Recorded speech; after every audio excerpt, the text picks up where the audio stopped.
తాజా 30 ఈ ఫోటోలో ఉన్న వ్యక్తిని గుర్తుపట్టగలరా?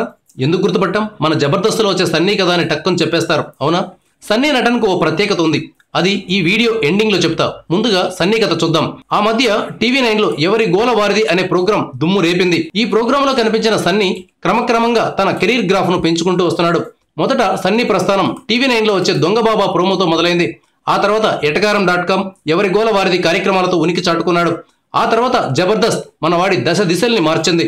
ఈ ప్రోగ్రాంలో సన్నీ యాక్టింగ్ కు రోజా లాంటి స్టార్ కూడా ఫిదా అయిపోయారు. జబర్దస్త్ నిర్వాహకులు సన్నీని గోల్డెన్ లెగ్ అని పిలుస్తుంటారు. జబర్దస్త్ తర్వాత నా షో నా ఇష్టం, సినిమా చూపిస్తా మావా, అలీ టాకీస్ లాంటి ప్రోగ్రాముల్లో సందడి చేశారు. ఆ తర్వాత బుల్లి తెర మీద నుంచి వెండి తెర మీదకి వెళ్ళాడు. త్రివిక్రమ్కు సన్నీ అంటే భలే ఇష్టం. ఆయన తీసిన జులాయి, అత్తారింటికి దారేది సహా అవకాశం ఉన్న ప్రతి సినిమాలోనూ ఛాన్స్ ఇచ్చాడు. ఇంకా గీతాంజలి, రేసుగుర్రం, ఎక్స్ప్రెస్ రాజా, సినిమా చూపిస్తా మావా లాంటి సినిమాల్లో నటించాడు. దీంతో మనవాడు ఫుల్ బిజీ అయిపోయాడు.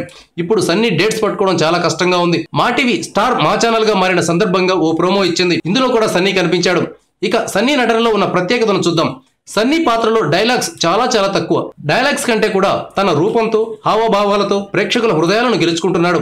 ఇది ఎలా సాధ్యం అని సన్నీని అడిగితే, నా ఫేసే నా కామెడీ అని సరదాగా చెప్తాడు. బ్రహ్మానందం తర్వాత చూడగానే నవ్వు తెప్పించే ఫేస్ తనదని అంటాడు. కేవలం అపీరెన్స్ తో ఆడియన్స్ ను ఆకట్టుకునే అదృష్టం కలగడం గొప్ప విషయం కదా.